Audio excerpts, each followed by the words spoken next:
Hello and welcome to this lesson on multiplying rational expressions. Let's take a look at this problem number one. First thing I want to do is factor.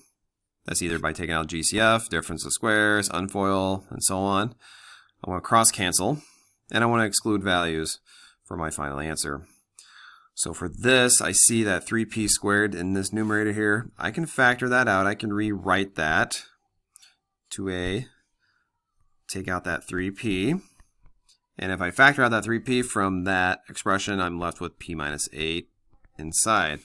So like this, we're undistributing, okay? So we're going to do the same thing down in this denominator here. They have a common factor of 3p.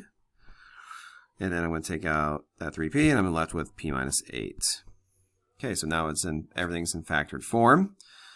Now I just look to see where I can cancel. Cross cancel means I'm going to cancel diagonally. Okay, if the same factor appears in the numerator as in the denominator, I can cancel those out. And since I'm multiplying, I can do that. I'm multiplying fractions, so this 3p and this 3p, they factor out, they cancel, sorry. P minus 8 also factors out. So what I have left is p plus 7